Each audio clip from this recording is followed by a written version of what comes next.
ചിമ്മഴുമാനമരാഭകേരം പൂഞ്ചായലിൽ ഗംഗയും തഞ്ചും സുന്ദരമൂർത്തിയായ സുന്ദരമായ കാരുണ്യവാരാശിയെ അഞ്ചിക്കുഞ്ചിരിശയ്ക്കും അഗിരിജ തന്നങ്ങമേറ്റും തലപ്പുഞ്ച ക്ഷേത്രമകേശ നൽകുവരം സത്യം ഈ വരുന്ന 12-ാം തീയതി കർക്കടക വാവ്. എന്താണ് വാവ് ഊട്ടലിൻ്റെ പ്രധാനം എന്ന് ചോദിച്ചു കഴിഞ്ഞാൽ 3 തലമുറകളുടെ, ഇപ്പോൾ അച്ഛൻ മരിച്ചു പോയെങ്കിൽ അച്ഛൻ്റെ ശ്രാദ്ധം ഊട്ട് തന്നെയാണ്, മുത്തശ്ശൻ മരിച്ചു പോയെങ്കിൽ മുത്തശ്ശൻ്റെ ശ്രാദ്ധം ഊട്ട് തന്നെയാണ്, അമ്മാത്ത മുത്തശ്ശൻ്റെ ശ്രാദ്ധം ഊട്ടണം. അങ്ങനെയുള്ള 3 തലമുറകളെ ശ്രാദ്ധം ഊട്ടണം. ഈ 3 തലമുറകൾ അല്ലാത്ത പിതൃക്കൾക്ക് വേണ്ടിയിട്ടാണ് എന്തോന്ന് ഈ കർക്കിടക വാവ് ബലി നടക്കുന്നത്. അത് തെറ്റിദ്ധരിക്കേണ്ട. സ്വന്തം ഭർത്താവിൻ്റെയോ സ്വന്തം അച്ഛൻ്റെയോ സ്വന്തം മുത്തശ്ശൻ്റെയോ പിതൃതർപ്പണവും അതുപോലെ തന്നെ എന്ത് നടത്തിയിട്ടും കാര്യമില്ല എന്നർത്ഥം. വേണ്ടത് ഈ 3 തലമുറ, അതായത് ഈ 3 തലമുറയുടെ ഒഴിച്ചുള്ളവർക്കാണ് എന്ത് നടത്തുന്നത്, കർക്കിടക വാവ് ബലി നടത്തുന്നതും അതുപോലെ തന്നെ പിതൃനമസ്കാരവും കൂട്ടനമസ്കാരവും ഒക്കെ കഴിപ്പിക്കേണ്ടത്. അപ്പോൾ ഏതാണ് ശുദ്ധം എന്ന് നോക്കിക്കഴിഞ്ഞാൽ സംശയമൊന്നുമില്ല, പിതൃകർമ്മങ്ങൾക്കാണ് ശുദ്ധം വേണ്ടത്. തലേ ദിവസം ഒരിക്കലും എടുക്കണം. ക്ഷേത്രത്തിൽ പോയി തൊഴാം, പക്ഷേ അവിടെയുള്ള ഒരു നിർമ്മാല്യ വസ്തുക്കൾ തൊടാനോ പ്രസാദം തൊടാനോ അവിടുത്തെ പ്രസാദമോ തീർത്ഥമോ സ്വീകരിക്കരുതെന്നർത്ഥം. അപ്പോൾ എന്തുകൊണ്ടാണ് തലേ ദിവസം ശ്രാദ്ധത്തിൻ്റെ അന്ന് അല്ലെങ്കിൽ ബലിയുടെ അന്ന് തലേ ദിവസം ക്ഷേത്രത്തിൽ പോയിക്കൂടാന്ന് വെച്ചാൽ ക്ഷേത്രത്തിൽ പോകാം, പക്ഷേ അവിടെ ഒന്നും തൊടരുത്, ഒരു വസ്തുക്കളും തൊടരുത്, പ്രസാദം തൊടരുത്, അതുപോലെ തന്നെ നിവേദ്യം സ്വീകരിക്കരുത്, ശുദ്ധക്കേടാവും എന്ന് പറയും. അപ്പോൾ സംശയമില്ല, പിതൃകർമ്മങ്ങൾക്കാണ് പ്രാധാന്യം. ദേവകർമ്മങ്ങളെക്കാട്ടിലും പ്രാധാന്യം പിതൃക്കളുടെ അനുഗ്രഹം ഉണ്ടായിരിക്കണം എന്നർത്ഥം. ഈ ദുഃഖ ദുരിതങ്ങൾക്ക് പ്രധാന കാരണം ദേവന്മാരോ അല്ലെങ്കിൽ ഈശ്വരന്മാരോ അല്ല എന്നർത്ഥം. ആൾക്കാർ വിചാരിക്കും 10 രൂപയ്ക്ക് വഴിപാട് കഴിച്ചാൽ 100 രൂപയുടെ പ്രയോജനം കിട്ടുമോ അല്ലെങ്കിൽ ജോലി കിട്ടുമോ എന്നൊക്കെ ചില കാമ്യകർമ്മങ്ങളുണ്ട്. ആ കാമ്യകർമ്മങ്ങളൊന്നും ഈശ്വരനിലേക്ക് എത്തിക്കില്ല എന്നർത്ഥം. ഒരു തലയിലെഴുത്തും മാറ്റാൻ പറ്റില്ല, ഒരു വിധിയും മാറ്റാൻ പറ്റില്ല. അത് പ്രകൃതിക്ഷോഭങ്ങളായാലും എന്തായാലും ഒക്കെ. നമ്മളൊക്കെ കഴിഞ്ഞ ദിവസങ്ങളിലൊക്കെ പോയി നമ്മളിതാ ഒരുപാട് പേരെ നമ്മൾ രക്ഷപ്പെടുത്തിയതാണ്. ജീവൻ പോലും പണയം വെച്ച് പല സ്ഥലത്തും പോയി, കഴിഞ്ഞ ദിവസവും പോയിരുന്നു. അപ്പോൾ യൂട്യൂബിലൂടെയും അവിടെയൊക്കെ കാണുമ്പോൾ എന്തൊരു ആഘോഷമാണ്, മഴയും വെള്ളപ്പൊക്കമൊക്കെ. പക്ഷെ നമ്മൾ പ്രത്യക്ഷമായിട്ട് അനുഭവിക്കുമ്പോൾ മാത്രമേ അതിൻ്റെ ഭീകരത മനസ്സിലാവുള്ളൂ എന്നർത്ഥം. നമ്മളവിടെ രക്ഷിക്കാൻ പോയിടത്തൊക്കെ ചെരുപ്പിടാതെ കൊണ്ട് അവിടെ ഉള്ള വാളണ്ടിയേഴ്സിൻ്റെ നിർദ്ദേശങ്ങൾ നമ്മൾ പാലിച്ചുകൊണ്ട് കുട്ടികളെ അടക്കം വലിയ അമ്മമാരെ അടക്കം നമ്മൾ രക്ഷപ്പെടുത്താൻ ശ്രമിക്കുമ്പോൾ നമ്മൾ ഇസഡ് പോലെയാവും. ഒരു അറ്റത്തു നിന്ന് നമ്മൾ ഒഴുകി പോവും. അവിടുന്ന് അപ്പുറത്ത് കുഴി അങ്ങോട്ട് ചാടാണ്ടിരിക്കാൻ വേണ്ടി അവിടെ വാളണ്ടിയേഴ്സുമാർ സഹായിക്കും. അപ്പോൾ ജീവിതത്തിൽ കിട്ടുന്ന ഒരു പുണ്യമാണ് ഒരു ജീവൻ രക്ഷപ്പെടുത്തുക എന്ന് പറയുന്നത്. ജീവൻ പണയം വെച്ച് തന്നെയാണ് പോവാറ്. കഴിഞ്ഞ ദിവസവും പോയിരുന്നു കോട്ടയം ജില്ലയിൽ. അപ്പോൾ അങ്ങനെ നമ്മൾ പോകുമ്പോൾ അത് എന്താണ് പ്രകൃതിക്ഷോഭം എന്ന ഈ ആഘോഷമാക്കി മാറ്റിരുന്നായ ഒന്ന്, ആ ഒന്നിനെ നേരിട്ട് അനുഭവിക്കുമ്പോൾ മാത്രമേ തലനാരിഴയ്ക്ക് രക്ഷപ്പെട്ടു പോരേണ്ടി വന്നു ഇന്നലെ പോയ സ്ഥലത്തും. അപ്പോൾ അങ്ങനെ ഒരു പിതൃകർമ്മമായിട്ട് സംഭവിക്കുമ്പോൾ രാവിലെ 9 മണിക്ക്, കൃത്യം 9 മണിക്ക് 12-ാം തീയതി ഇവിടെ സമർപ്പണത്തിനുള്ള സൗകര്യമുണ്ട്. അത് അഖില പിതൃക്കളെ സംബന്ധിച്ചുള്ള കൂട്ടനമസ്കാരവും പിതൃനമസ്കാരവും ചെയ്യേണ്ട. അതിന് 12-ാം തീയതി അല്ല ചീട്ടെടുക്കേണ്ടത്, 12-ാം തീയതിക്ക് മുമ്പായി തന്നെ ചീട്ടെടുത്തിരിക്കണം. എന്നാലും എത്ര പേരെ ഉണ്ടെന്ന് നമുക്ക് മനസ്സിലാവുള്ളൂ.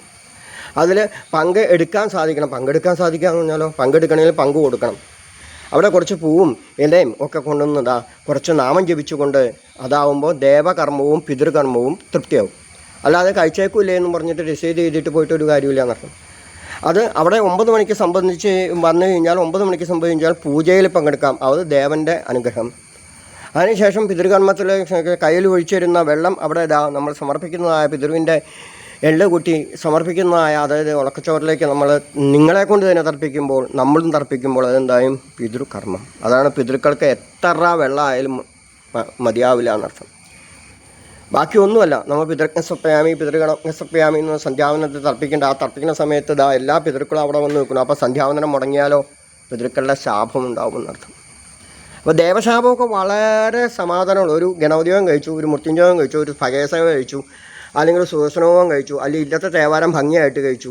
രാശി വയ്ക്കുമ്പോൾ ഹരിയേട്ടനും കണ്ണനും അനിയനൊക്കെ പറയും തൃപ്തിയായി. പക്ഷേ പിതൃക്കളുടെ കാര്യത്തിൽ അത് ചിലരുടെ രീതി അനുസരിച്ച് തന്നെ നമുക്കറിയാം. ചിലർക്ക് മരിച്ച ദിവസമാണ് നോക്കാറ്, ആ നാളാണ് നോക്കാറ്.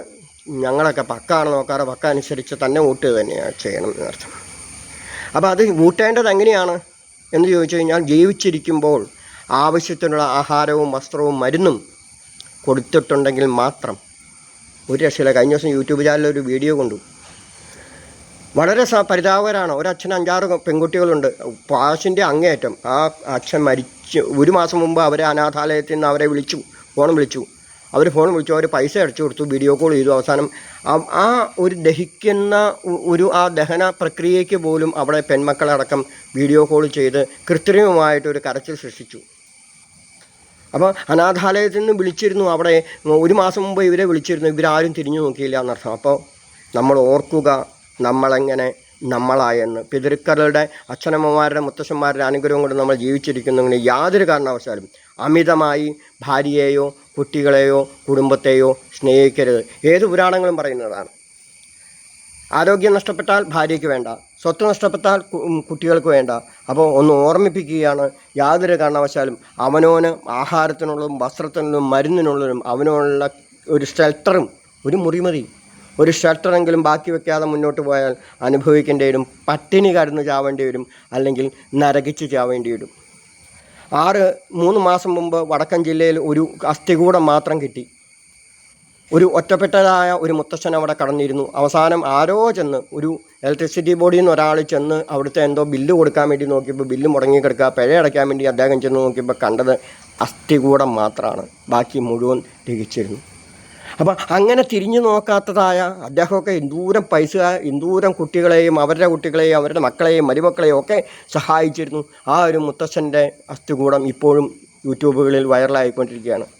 അപ്പം നമ്മൾ ഓർമ്മിപ്പിക്കുകയാണ്, ഇതൊരു താക്കീതാണ്, ഇതൊരു ഓർമ്മിപ്പിക്കുകയാണ്. അവനവൻ്റെ സ്വന്തം നിലനിൽപ്പ് അനുസരിച്ച് തന്നെ എല്ലാ കർമ്മങ്ങളും, ദേവകർമ്മങ്ങളെക്കാളും പിതൃകർമ്മങ്ങൾ കൂടുതൽ ചെയ്യണം. കാരണം മരിച്ചു കഴിഞ്ഞാൽ 3.5 മണിക്കൂറിനകം തെക്കോട്ട് എടുക്കണം. ഇപ്പോൾ ഏതാണ്ട് ഫ്രീസറിലൊക്കെ വെക്കും. പക്ഷെ അതല്ല, ഫ്രീസറിൽ വെച്ചാലും പിന്നീട് കളയും. അതാണ് ആ സുഞ്ചി മാങ്കുളം മരിച്ചാലും ആര് മരിച്ചാലും ഏത് ജീവി മരിച്ചാലും തവള ചെത്താൽ പോലും 3.5 മണിക്കൂറിനകം ദഹിപ്പിക്കണം. അതിൻ്റേതായ ചടങ്ങുകൾ ഓരോന്നിനും പ്രത്യേക ഇടം കുറിച്ച് കഴിഞ്ഞാൽ അവിടെ നിൽക്കാൻ പാടില്ല എന്നൊക്കെ പറയും. അവിടെ അവശേഷിക്കുന്നതായ ധനഞ്ജയൻ എന്ന പ്രാണൻ, ആ പ്രാണൻ അവിടെ പോസിറ്റീവാണ്. ഇപ്പം ഞാൻ പോസിറ്റീവാണ്, ഞാൻ മരിച്ചു കഴിഞ്ഞാലോ അവിടെ എൻ്റെ സുഹൃത്തുക്കളോ ബന്ധുക്കളോ ആരെങ്കിലും അവിടെ ഇങ്ങനെ സംസാരിച്ചുകൊണ്ട് ചത്തത് നന്നായി, ഇയാൾ തീർന്നു കിട്ടിയല്ലോ എന്നൊക്കെ പറഞ്ഞ് സംസാരിച്ചുകൊണ്ടിരിക്കും. അപ്പോൾ ഈ പോസിറ്റീവ് രക്തമുള്ള ഒരാളുടെ അടുത്തേക്ക് ഞാൻ കയറും. പിറ്റേ ദിവസം പോലെ ഒരു സംസ്കൃതവും ഒന്നും അറിയാൻ പാടില്ലാത്ത ഒരാൾ ആണെങ്കിൽ അദ്ദേഹം എന്നെ പോലെ പിറ്റേ ദിവസം പ്രഭാഷണം നടത്തി കൊടുക്കും. കാരണം എൻ്റെ ഒരു അംശം, എൻ്റെ ഒരു ആത്മാവിൻ്റെ അംശം, അതാണ് ഇടം മുറിഞ്ഞു കഴിഞ്ഞാൽ അവിടെ നിൽക്കരുത് എന്ന് പറയാൻ കാരണം, നോക്കാതെ തിരിഞ്ഞു പോരണം എന്നർത്ഥം. അപ്പം ധനഞ്ജയൻ എന്ന പ്രാണൻ അവശേഷിക്കുമ്പോൾ ആ ധനഞ്ജയൻ എന്ന പ്രാണനെ 10 ദിവസത്തെ ഈ കാലുകളെ കൊണ്ട് 10 ദിവസം കൊണ്ട് നിത്യബലികളെ കൊണ്ട് 12-ാം ദിവസത്തോടുകൂടി തന്നെ അവിടെ നിത്യശാന്തി വരുത്തുമ്പോൾ പിന്നീട് 40-ാമത്തെ ദിവസവും 40-ാം മാസമൊക്കെ ആചരിക്കുന്നവരുണ്ട്. സബന്ധിക്ക് ആചരിക്കുന്ന അത് 21 തലമുറയുള്ളതായ പിതൃക്കൾക്ക് തരുന്ന അന്നം തന്നെയാണ്. അപ്പോൾ ഇതൊക്കെ ഇത്രയൊക്കെ നടക്കാൻ ആയിരക്കണക്കിന് ലക്ഷക്കണക്കിന് രൂപ സമിതി നടത്തണമെങ്കിലോ ഒരു ഹോളിൽ തന്നെ 21 കിലോമീറ്റർ നടക്കണം. 2 ഹോമത്തിന് നടക്കും. അത്ഭുതമല്ല, ഒരു ഹോളിൽ 21 കിലോമീറ്റർ പച്ചവെള്ളം പോലും ഇറക്കാതെ അവിടെ നടക്കാൻ സമിതി ചെയ്യണമെങ്കിൽ. അപ്പോൾ അതൊക്കെ നമ്മളെപ്പോലെ സാധാരണക്കാരെ സംബന്ധിച്ചുള്ള അതൊക്കെ ക്ലിഷ്ടമാണ്. അതൊക്കെ ഓദിക്കുവാനും കൊണ്ടുവരണം, അതിന് പ്രത്യേക ആളെ വിളിക്കണം, അതിന് ലക്ഷക്കണക്കിന് രൂപ ചിലവുണ്ട്, വണ്ടി ആളെ വിളിക്കണം, ആളെ ഇതൊക്കെ ഉണ്ട്, അതിനൊക്കെ ഒരുപാട് പൈസ ചിലവുണ്ട്. ഇത് നടത്തേണ്ടതെന്ന് ഞാൻ പറയില്ല, ഇത് നടത്തുക തന്നെ വേണം. പക്ഷേ അങ്ങനെയില്ലാത്ത സാഹചര്യം ഉള്ളവരുണ്ട്. അങ്ങനെയുള്ളവർക്ക് 12-ാം തീയതി പിതൃനമസ്കാരവും കൂട്ട നമസ്കാരവും കഴിക്കാവുന്നതാണ്. ആരെയും നിർബന്ധിക്കുന്നതല്ല കേട്ടോ. അവനവൻ്റെ കുട്ടികളുടെ വിദ്യാഭ്യാസം, അവൻ്റെ കുട്ടികളുടെ തലമുറയടക്കം പിതൃക്കളുടെ അനുഗ്രഹം കിട്ടണമെങ്കിൽ മാത്രം. നമുക്കറിയാം, ഒരു തൂശനിലയിൽ നേരെ തെക്കല്ല പിതൃക്കളുടെ സ്ഥാനം എന്നർത്ഥം. യമൻ്റെ പദത്തിൻ്റെയും ഇതിൻ്റെ അഗ്നിയുടെ പദത്തിൻ്റെ ഇടയ്ക്ക് അല്പം തെക്ക് കിഴക്കോട്ട് ശകലം ചെരിഞ്ഞിട്ടാണ് പുല്ലൊക്കെ പിരിക്കാറ്. അല്ലാതെ നേരെ തെക്കല്ല പിതൃക്കളുടെ സ്ഥാനം. അവിടെയുള്ളതായ പിതൃക്കൾ എന്താ വേണ്ട, കൂടി വന്നു കഴിഞ്ഞാൽ ഒരു ഇത്തിരി ഉണക്കച്ചോറ് മെല്ലും, ഒരു 3 കൈക്കുമ്പിൽ നിറച്ച് വെള്ളം, ഇത്രയും കൊണ്ട് പിതൃക്കൾ തൃപ്തിയാവും.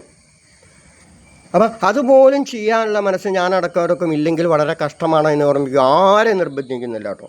പരമാവധി തലേദിവസം ഒരിക്കലെടുക്കേണ്ടതാണ്. വാവിൻ്റെ ഒരിക്കലും എടുക്കേണ്ടതാണ്. അരിയാഹാരങ്ങൾ കഴിക്കാൻ പാടില്ല എന്ന് പറഞ്ഞാലോ 1/4 ഭാഗം ഒഴിഞ്ഞു കൊടുക്കണം. എന്ന് വെച്ചാൽ 15 ചപ്പാത്തിയും 20 കറി അതിൻ്റെ കൂടെ കഴിക്കാനല്ല വേണ്ടത്. 1/4 ഭാഗം ഒഴിഞ്ഞു കിടക്കാൻ പാകത്തിന് തന്നെയാണ് വ്രതം എടുക്കേണ്ടത്.